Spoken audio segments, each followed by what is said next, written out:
I was one of the first purchasers of this product before it completely sold out. And a lot happened. I found myself into a full-on beauty industry conversation about how products are actually made, if this was actually a necessity for us, and what was behind all this. I just wanted to sit down, have a chat with y'all, finish doing my makeup, and break down my thoughts, not just as a consumer, but as someone who understands the process behind it. Not because I'm in the beauty industry, but because I'm a UX designer. Today, we're getting into it. I mean this, and this, all of it to the best of my ability. By the way, hi, if you don't know me, my name is Alia, and I am a designer, artist, creative director, and I love makeup. Like, yeah, I've always loved makeup. Today, we're just gonna be talking about the implications behind a launch, the product, and the discourse that's happened since then. But we're gonna also be doing my makeup because I did this eye and lip in the morning, and it's time to touch the rest of this up. I might also change where I'm filming to, yeah.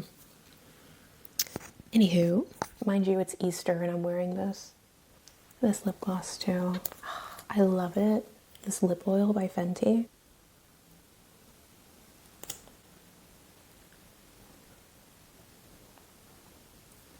I'm gonna have to move the camera because like you're just not even getting the blue in this. Like, do we see it? Do we get it? This is the fragrance for the day, with a touch of this one. I should also say I put on the Haus Labs pH lip oil first, Espresso by NYX. This is called Extra by the Lip Bar. I just love adding this in the middle of a day. I love it. I love it so much. Anywho, what we're gonna get into today is a little rocky, a little shaky, which I want to say first and foremost, before I even get into it, before I even open my notes up, absolutely no hate to anyone. Anyone mentioned, I am sending no hate their way, and I do not want anyone to send hate their way. We all learn from, or we hope we learn from our mistakes. We all have our opinions. Everyone's opinion is valid, but there's always a way to move out of this type of situation and to make things better for everyone. It's not just a one-person scenario. It's either a team or a group of people, but I'm assuming everyone involved from the brand perspective, from the industry perspective, has the same goal: to not only love makeup, but to create some awesome stuff with beauty, with artistry, for any and everyone. I'm gonna be doing my makeup today as we talk about this because it's a lot. If you know, you know, which most people, I'm assuming the people who watch me will understand what has happened and what is going on.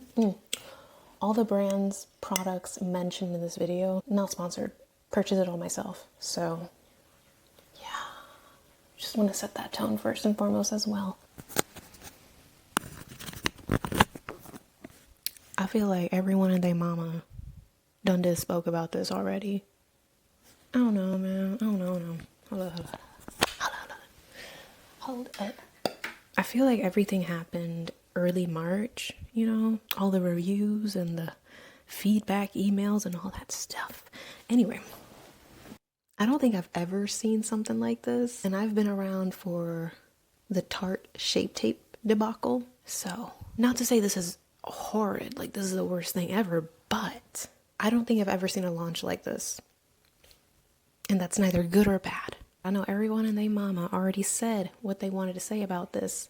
An interesting point is that I really have not seen a lot of women of color say something about this too, other than Monica. I literally just saw a video Monica did reviewing these products. She's literally the only person that I saw. And that's another topic. We'll get to my thoughts on the products, how the products were even made in the first place, the thought process behind it. Because I feel like what's happening right now is less about the makeup and more about people reacting to a process that we as consumers are not used to understanding, but that process was poorly translated and poorly directed to the consumer. So before I even get into the swatches, makeup, we need to talk about the UX of it. This is something that I haven't seen anyone talk about. The user experience of this product, the UX life cycle of this launch. As a UX designer, as a makeup girly, what happened here? And why user experience in a UX first structure is so important. Why design, strategy, understanding narrative, and knowing how and when to communicate to your audience is so important and cannot be overlooked. Let's talk about what UX is. When I talk to people, whether they be clients, people that I'm meeting for the first time, friends who are not in the industry of design, most people do not know what the hell UX is. UX basically stands for user experience. When I say user is just another word for person. User is the name that we give people in the design UX industry. User B, user A said this. Kind of like algebra or math, you have variables. Throughout this video, you're probably gonna catch me going back and forth between saying user, person, all the things. I really want this to get cemented before we move any further. Users are people. User experience is the experience that companies and the products that they have provide for customers. It's that experience. UX, in that gist, is basically how something feels when you interact with it. It can be a microphone, an eyeliner, a laptop, a makeup brush, or even a kombucha. Everything is involved with UX. I'm gonna see if I can pull it up right now. I literally had a really great conversation with someone recently about UX. I'm just going to state verbatim. This is what I said. Basically, her question to me was about brand and UX audits, and she was wondering what that means, what that would potentially look like as I am offering those, because she works in marketing, but she has no idea what UX is. And so this is what I said. Yes, UX basically just means user experience.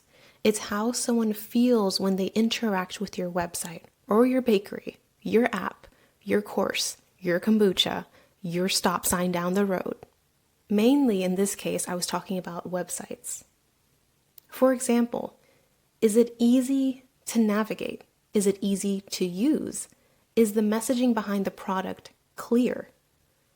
Do people actually know what to do with it and what to do next with it? Does the process feel smooth or confusing? Whenever I do UX work, I look at things like that and point out small and sometimes overlooked areas that could be affecting how people experience your product. Things that might be causing friction without you even realizing it. Overall, UX is a mix of small shifts that end up making a huge difference. The goal is to make things feel more intuitive, aligned to the brand, to what the audience wants, what they desire, and help your audience feel confident moving forward, supporting you, purchasing more from you, and recommending you and your product to other people. Anyway, that's the little spiel that I gave to someone just a couple days ago. UX is not just how something looks or how something works. It's how intuitive a process is to understand,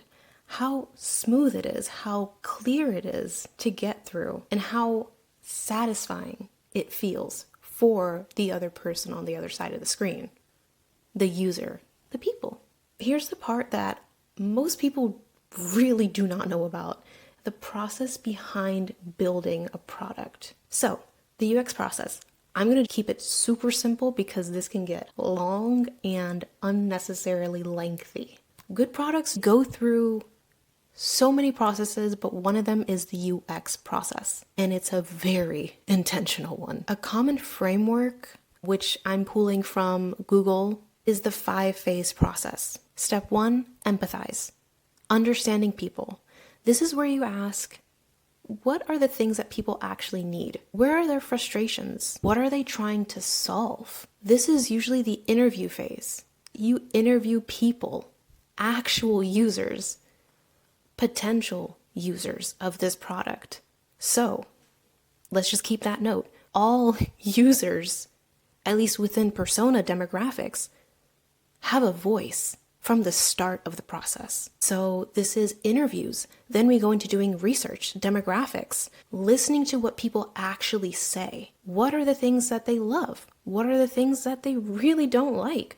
What are the things that they notice that some other people might not, but they know it interferes with what they want to do? This is not guessing at all. We're literally talking to the people from the jump. And then from there, we go into step 2, which is define. And this is where you really get to sit back.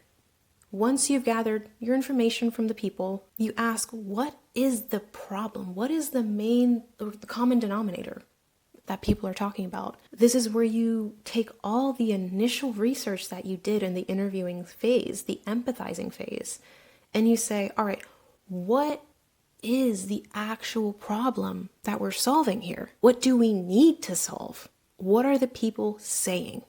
And what can we create based on what they're saying? It's not what's amazing, what's cool to us, what's new, what has not been seen before, but it's what's needed. Of course, you can have something cool, you can have something innovative, but overall in this step, you define what's the problem and what's needed to solve that problem. What is the solution behind this problem? Then we get to step 3. Ideation. You come up with ideas, multiple ideas, spitfire, just go.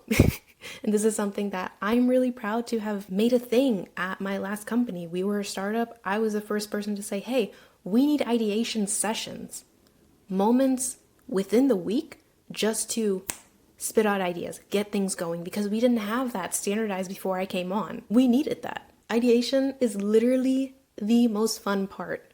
If you're a manifesting generator, you have a lot of ideas. If you're a generator, you have a lot of ideas. This is the brainstorming. This is the rapid spitfire. Throw everything at the wall, post-it notes. Get it on the Miro board. Get it on Mural. Get it on Milanote. Get it on the Fig Jam file. Get it in there. All ideas are good ideas right now. This is where we find different solutions, different directions, possibilities. It's endless. And then from there, we shrink things down. We say, okay, let's group these post-it notes together. Let's group these ideas together. And then from there, what is the priority? Is this still going back to the steps before, addressing the concerns of the users? Does this still have anything to do with solving the problem? Does this have the cool notes of being new, being fun, being fresh? And if it does, you take the best out of that situation and you move forward into step 4, which is the prototyping phase. You get it built. You start designing. You start talking with the developers, engineers, all the people to say, hey, this is the product that we're creating. This is the component that we're thinking of. How do we get from step A to step B? We'll figure it out and we'll work with different middlemen in between. This is where you start making version 1, version 2, version 3 within the container of the process. You don't start out perfect, but from the start of the prototyping process, you just create. You take everything that you had before and you create with that in mind, but you move forward with the best of the best, the versions that can actually be tested. And speaking of being tested, number 5 is the testing phase with actual people. This is where users, the people, come back into the scenario. They test the product. Then you, as the designer, as the team of UX people or whoever you are in this process, receive their feedback. You refine it, and then you repeat the cycle until you have at least an 80 to 90% satisfaction rate across the board of the users you tested, and then you can finally launch the product. In my opinion, that's how I would do it. I took from the Google framework. You can research it if you want. I think this is something everyone needs to know. Us, consumers, we have way more power than we think. And that's one of the reasons why I'm so glad everyone spoke up the way that they did. Because this shows that we not only have the power to speak up, we are meant to do so. Because people need our feedback. One more thing regarding the UX process. There is something in the design world called a design sprint, or as I got used to it, a fire drill. And if you're also getting PTSD flashbacks, let me hold your hand. I've been there with you. We're gonna get through this.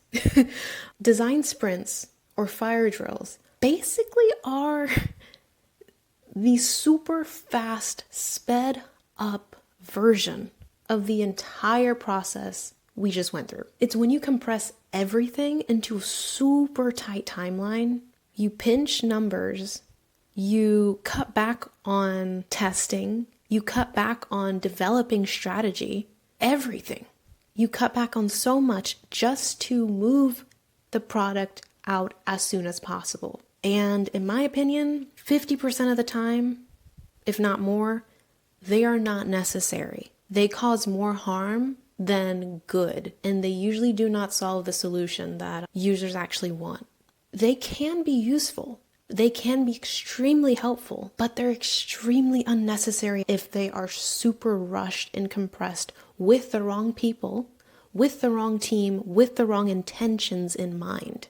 And to me, it feels like this product went through a design sprint and it wasn't necessary. Maybe that was for speed, for social media hype, for recognition, for press, because what is it? All press is good press, right? But the thing is, when you do this, when you rush a process, that comes with trade-offs. Now, let's get into the product itself. Earlier today, I was sitting here and I decided, let me give these an actual shot.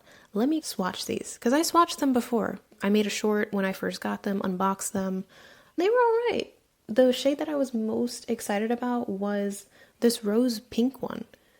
And honestly, I will not be using their names right now because I'm trying to make this efficient and something that people can actually understand. Sometimes I feel names can get in the way of that. We're focusing on the story behind these products right here by Leakedlabs. I was genuinely excited to actually do this. You can check it out in my short, in the video that I made. I love the girls behind this. I love the idea behind this brand of making innovation, of taking things that people decided to not use, reformulating it and putting it out there with their own spin in a new way, solving the problems that were going to be solved but were halted. That sounds really cool if you think about it in the way of like the Powerpuff Girls. You got sugar, spice, everything nice, and you get chemical X. Leakedlabs wanted to be the chemical X in this situation. And at least for this first launch, it didn't happen. It just didn't pan out. I know I was rooting for them. So many of us were rooting for them. They have a huge following. Christina and Alexis. They built their platform on education, transparency, breaking down the industry into tangible ways we can actually process it as everyday people. So when you're heading into it, and this is what so many other creators said too, you're thinking, yes, thank God, someone is making this and they're going to do it in a way that we actually understand based on their track record. And that didn't happen. So my experience, when I got these products, along with the little brand card that came with it, I was super excited. Did I pay for this out of my own pocket? Yes, I did. Because I'm a makeup girly. I love makeup. And one of the things that I want to do as a creator, as a thought leader, and as someone who shares lifestyle, who shares different aspects of me, I want to share this aspect too. When I saw that these ladies were launching this brand, I said, oh, this is going to be tea when it comes to UX. I thought at the time, I'm going to want to learn and see the UX behind this, because I was like, oh, this is going to be amazing. This is going to be such an interesting case study for understanding the UX behind an anticipated launch like this, because it's coming from the personalities, the people who we already as an audience built so much trust with. So I was excited for this. One of the main complaints people had was the price. At the time, I didn't have a problem with it. It was $34. My reasoning behind it was, this is a first launch. This is a startup. This is a small business. I'm more than happy to pay for it. But I did have a bit of a problem when I saw that they did send this to people and that they sent it to people with a palette. And I do feel and believe that they could have at least sent a palette for everyone who purchased these 4 shades. That's literally all that they had. This is literally the back of the container. This is literally the size of it. And these 2 things basically is all that we received. So in hindsight, I think, yeah, that is a bit overpriced. And I feel that at least those first few people who purchased, as I was in the first round, should have just received a palette too, because girl, I'm having to use a coaster. I would have used one of my painting palettes, but they have acrylic paint on them and I didn't have enough time to clean the palettes and lift all the paint just to use this. I'm about to start saying a bunch of stuff. I'm gonna like refresh my face though. Okay, this probably seems crazy, but I'm gonna go in with the Osea Andaria oil because I just need like a little bit of hydration on my face. I do wish that we received more for just $34. If we received a palette, like everyone who did a purchase received a palette, that would have been really cool, really worth it. But we didn't, so everything came in this one little tin, which is fine in theory because the pigments were mixing. Everything was stacked on top of each other. And because of that, pigment, like reflex were getting caught. Like I'll show it.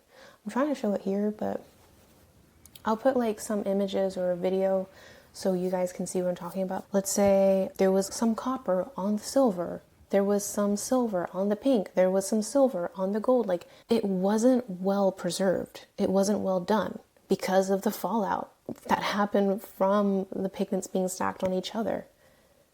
And the other thing that so many people spoke about is the hygiene behind this. I'm not an MUA. I don't have clients that I do their makeup. That's not what I do. I do my own makeup. But this would be a nightmare for makeup artists. And that's something that other people have spoken about too, is that this is not sanitary. There is no real way to clean this without disintegrating the product. And then the other thing is the experience of this. So when I first swatched it, I felt like I really had to go back and forth and like really layer a product on my finger. And I'll put in some more footage of what I'm talking about. When you swatch it dry, it's scattered. There's like no pigment that shows up. Some people have like really good luck with like the gold or the copper. I think I had better luck with the copper, but like it just wasn't doing very great. I think it was supposed to be intentional to an extent because in the promo videos that Leakedlabs did, they spoke about when you use it dry, it's going to be scattered pigment, scattered shimmer, which it was, but it was patchy too. And it wasn't a cohesive payoff experience from pigment to pigment. It depended on the type of pigment and what you used. So that was dry, but then when you wet it, even when these pigments were wet, I swatched it here on my wrist, like right where there's like bone right here, another bone right here, and like it's just like skin. And it was patchy on the high points. It wasn't complete full opacity. The only ones that did have full opacity was definitely the copper and I think the gold, and that's it. So for me, the copper and gold showed up the best when it came to being both dry and wet. The silver was still a bit splotchy when it was wet. It wasn't an opaque even layer. I can't remember what happened with the pink, but I'll just show it on the screen. Yeah. So after the initial swatches, I went to go see the cherry blossoms. I live in DC and it was the first day of peak bloom and I had to rush because it was going to get crazy with traffic. I was starting to do little bits of my makeup, just a little concealer, brows, lip gloss, bronzer, you know. And girl, I reached for the gold. I think it was the gold. I reached for one of them. I think it might have been 2 of them actually. I reached for the product and it was just not okay. It was not showing up, and I needed to move fast. And I thought it would have been better. For some reason in my mind, I was comparing it to like Stila, you know, which is something I did compare one of the shades to as well. I was comparing it to like Stila liquid product, or just any other eyeshadow that I have that is dry and I don't have to wet to get payoff.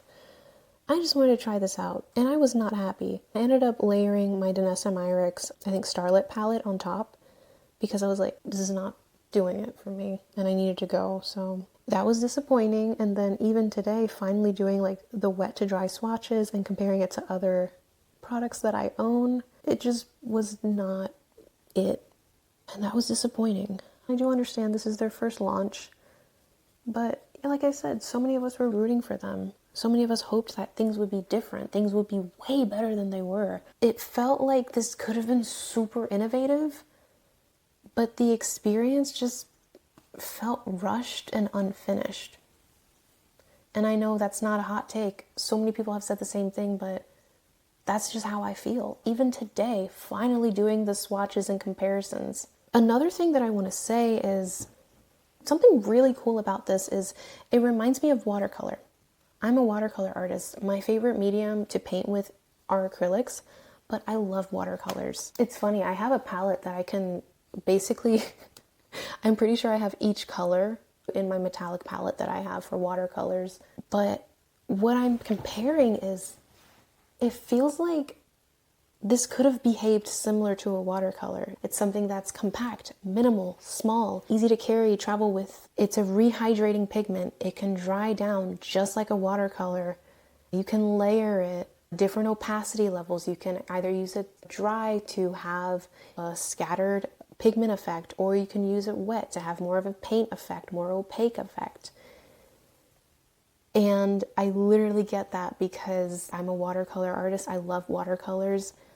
From my experience traveling with a minimal watercolor kit, internationally, domestically, I was able to use that idea to create a kit for beginner artists and watercolor artists who want to have their watercolors with them, but take less space so that they can do art, their watercolor paintings, wherever they go and not feel stressed about it. Hold up, I literally think I have a kit in my closet. One moment.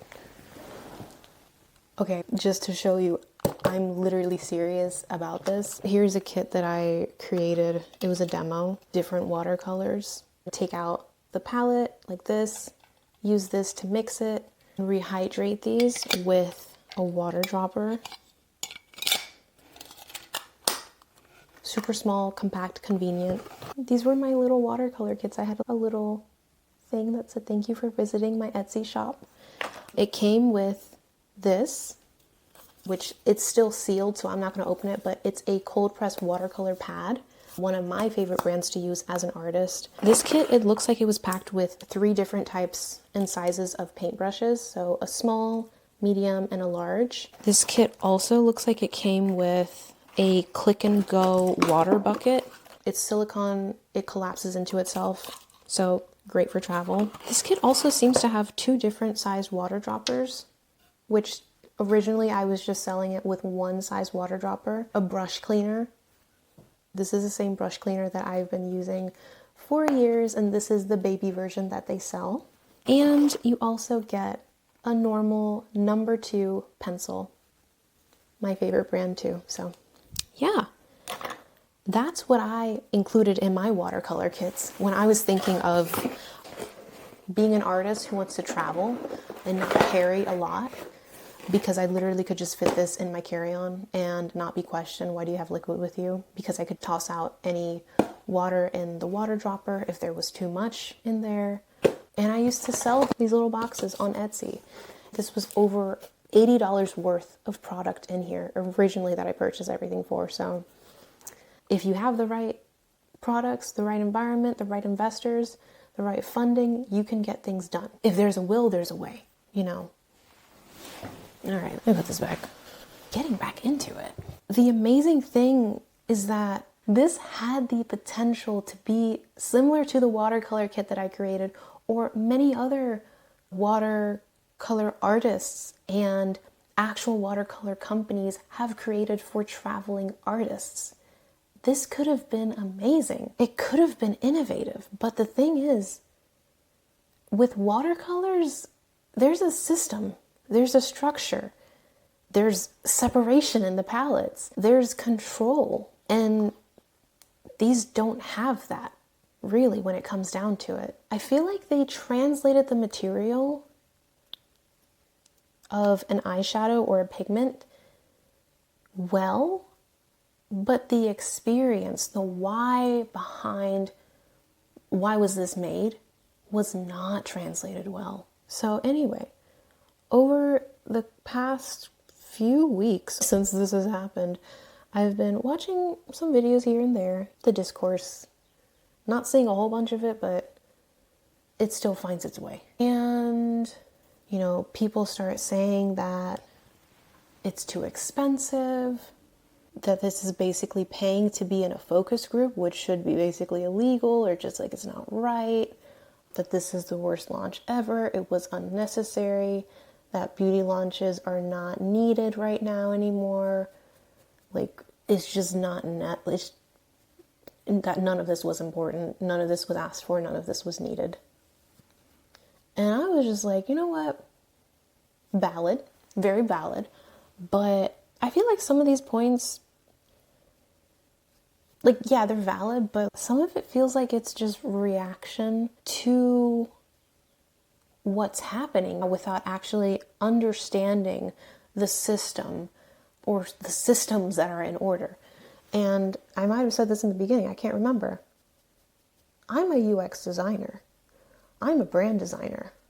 I'm a creative director. I have not created within the beauty industry. I don't know what product design is like in the beauty industry, but I know what product design is like in the tech industry. I know what it's like when it comes to healthcare, when it comes to air travel. I can't get too into it, but different modes of travel because I've worked with different industries. I'm not a stranger to that, but I don't know everything there is to know about the beauty industry. But like I said, we carry similar systems. We all use, if not the UX system, we use systems that are adjacent to it. And not every consumer understands these systems. And that's totally okay too. That's a valid concern. This was the worst launch ever, that you should not be paying to be in a focus group, that this is exploitative. Like, these are valid points. People should be heard. And people are pissed, rightfully so. But the thing is, this isn't just about the product. This is about the process and the steps that were skipped and how well this process was communicated to people. Because again, consumers, people, users are always a part of the process. Our insights should be known from the jump. Consumers are part of the process, and it's not in a predatory way. Being a part of a process within product design, within UX, that is completely normal. But how this was done was not. I don't think the issue is that we were involved, but it's when we were involved. You know, users were brought into this way too late. The product itself, as they have stated as well, was not fully ready. This is version 1 of the flexidisk. This ain't done. If this doesn't go well, they can leave it. That's up to them. But we might not get a version 2 or version 2.0 or whatever. The value exchange wasn't clear. There was not enough transparency between what the purchaser was purchasing and what they were going to get from it, which is why this can feel exploitative. The language used confused so many people. Like, the amount of videos that I've seen of people being like, but what does that mean? That's not great, dude. Like, it's not a great sign that people can't even understand what is being said. Clarity builds trust, and confusion breaks it. Christina and Alexis have built a brand off of clarity, off of transparency, off of trust. So when their new brand launched and it was not meeting the mark, you break the people's trust. And that is what happened. Trust was broken. So the big question, what problem is this really solving? And I'm going to ask you this too. What problem do you think that this was solving? Because innovation isn't just something that's new and different and interesting, but innovation has to be useful. It has to be clear. It has to be necessary. And it has to be needed, desired, wanted. It just has to have its place. So if this was a product or experiment, I don't know, man. I don't know. I honestly don't know if this was a real product launch or if it was just an experiment to see what would happen, like a social experiment. And I'm saying this because they are influencers. I don't know if there is a right answer, and they might have said something already. I don't know. It literally just has me questioning, was this a product launch or just a live experiment? Are we testing the product or are we just testing people and their patience? Because once again, the language is very confusing. We don't know what, at least at this point, we don't know why they did this. We don't know if this was intentional. We really don't know. And this part matters to me personally because I'm building a brand in public too. This is my designer diaries. This is a space for everyone, at least everyone who feels that they can relate to the building through and with your creativity, moving through transitional periods of your life where things might not be great, but you still show up. I'm not just showing what's happening in my daily life. I'm doing videos like this where I can sit down and talk to you guys about UX, narrative design, art history, things that I love. I can also talk about branding. And then on top of that, I'm a designer. I'm a business owner. I'm a freelancer. And I'm very transparent with that because I believe ethically that's what we got to do. If we're sitting up here talking about our business, we got to be transparent, especially if we're trying to sell people on stuff. Because yeah, I have said, if anyone's interested, my email's down below for business inquiries. I have a client questionnaire form down below in most of my videos if you want to work with me. But it's not a necessity. And if people do want to work with me, it's always going to be transparent as to what to expect in a journey because it's about the client experience. At least in my perspective, that you don't want to have someone's name in your mouth when they're saying some crazy stuff. Because for me, I'm thinking defamation of character. That's why you got to have specific clauses in your contracts too. You got to treat people as you would want to be treated. Anyway, I feel like I'm getting off topic, but I am building this brand and I'm very aware of that. When you build in public, your audience is watching. They are participating in the experience, in the experiment. Transparency is just not optional when people are funding your vision. You don't have to be a beauty to understand this either. Some people might say, well, it's just because you're not in this industry. It's just because, oh, well, we get it and you guys don't. So no, you really don't have to be in the industry to understand branding, narrative design, what is right and what is wrong ethically when we're talking about purchasing, buying, and creating stories and making sure things are transparent when it comes to stakeholders. Because I feel like most of us understand what a board of directors are.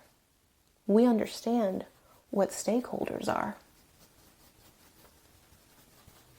Of course, we don't know the ins and outs of the chemistry of the product that was built, but we're not stupid.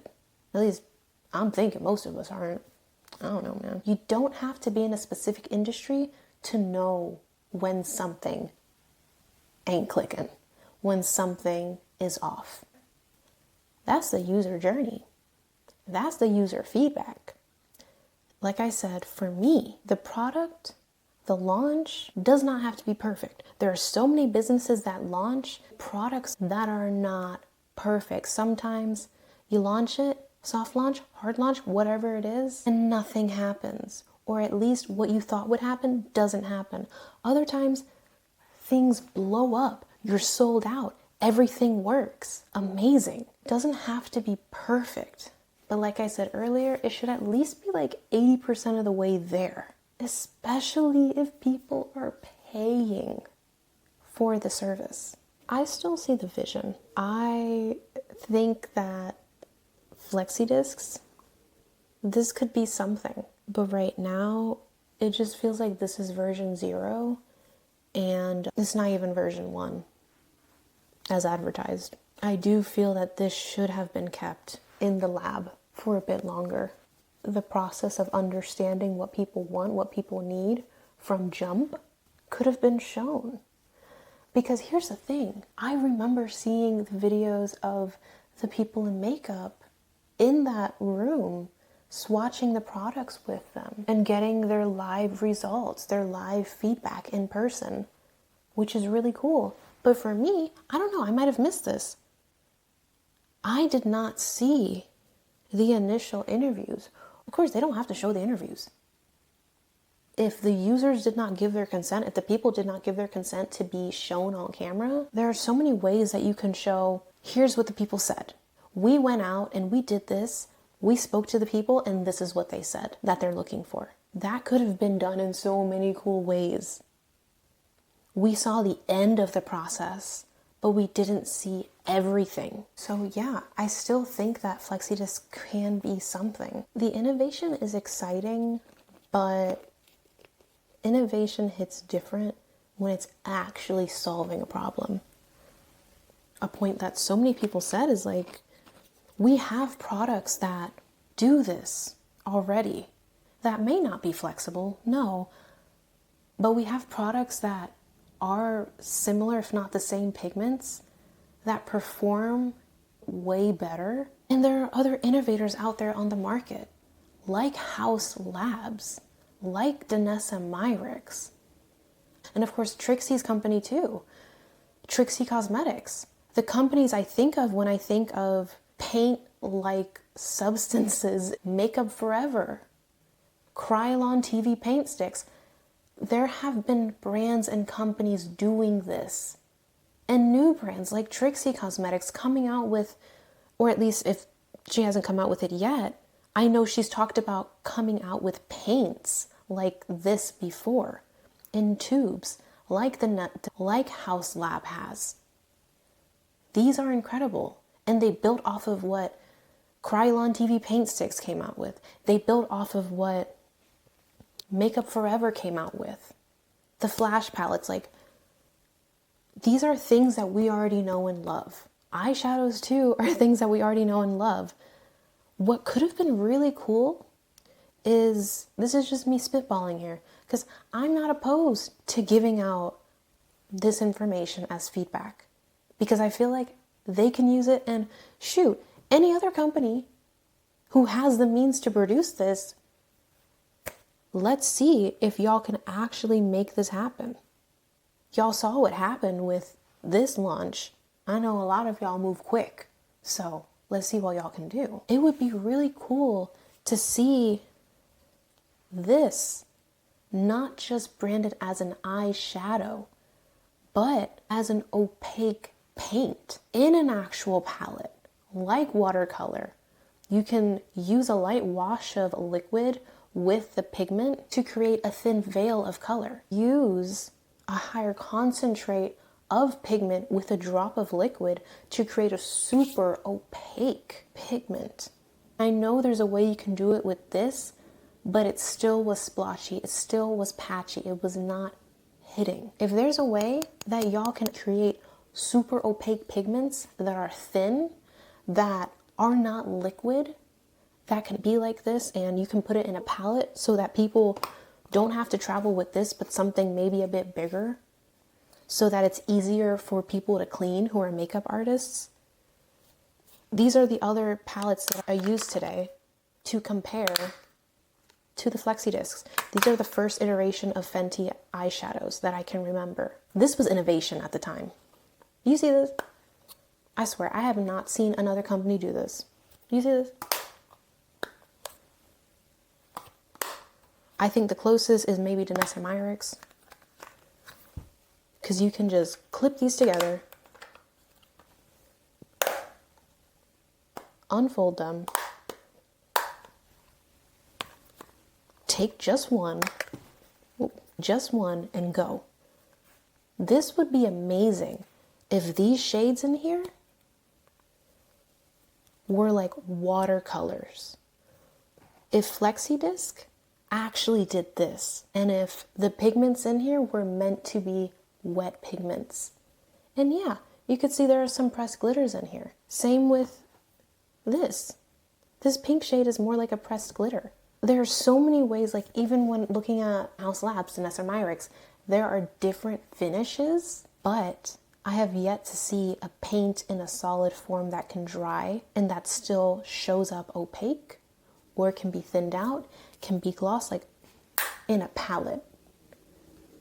Because not everyone wants to travel with little tubes if they don't have to. That's just my 2 cents on it. I'm gonna keep doing makeup. I'll be right back.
Okay, so I just finished my makeup and yeah,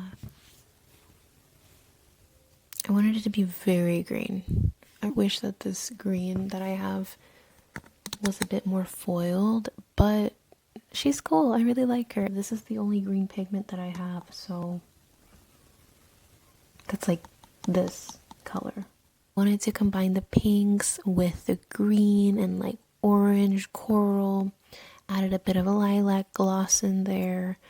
I really like it, and I decided at the end, let's just add the pink shade, the rose shade, just on top of the cheeks since it's dry and it's like a little bit of glitter.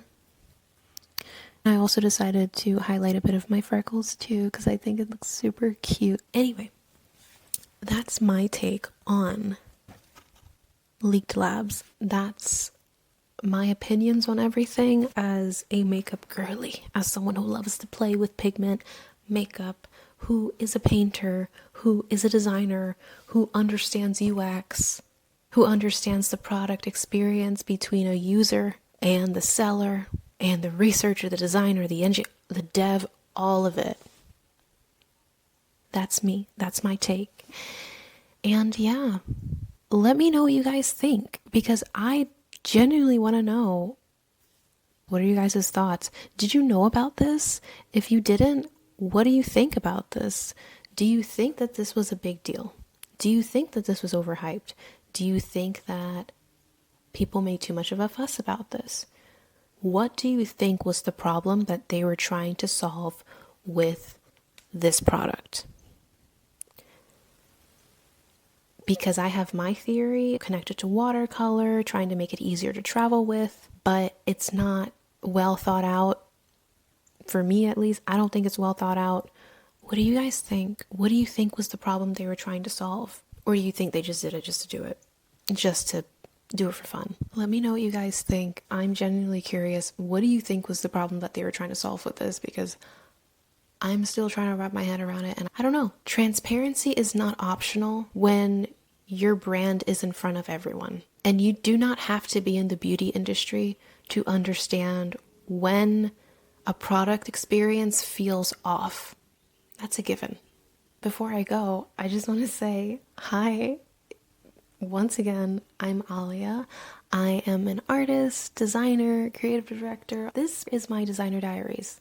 Right here, this is my studio, but in general, this is where I share my designer diaries here on YouTube and on Substack and wherever I decide to post. I share what it's actually like building a business in your 20s after a surprise layoff from my dream tech job, but it actually turned out to be a nightmare. I started creating these because as designers, especially coming from the tech space, we are so used to showing our case studies, our polished presentations, our social media ready work, but nobody showed what it actually was like in that environment. And the stories behind the designs, the process, who we are as people, as designers, as creatives. I think those stories matter, especially for us Black and brown folks out here in the US or across the world. I feel like these stories matter more than ever as everything is going topsy-turvy. And my whole thing is, I don't think that we owe perfection to the internet, but I feel that we do owe honesty to ourselves. If anything resonated with you in this video, like, subscribe, leave a comment, keep the conversation flowing, because yeah, this is a conversation. This entire channel is meant to be a beautiful conversation and safe space for these sorts of videos that I make. I'd love to keep this going with you guys. If you want any more, I share deeper reflections on my Substack, and I have many other videos that you can take a look at. One of the ones that I will point to right now is my narrative positioning video, where I basically broke down a bit of art history, a bit of graphic design history, and the relevance of narrative positioning, what it means for everyday people, and how it impacts our lives every day. My back is hurting, so I'm gonna stop slouching. That's my info on Leakedlabs, my perspective, and that's all for today. Anyway, bye!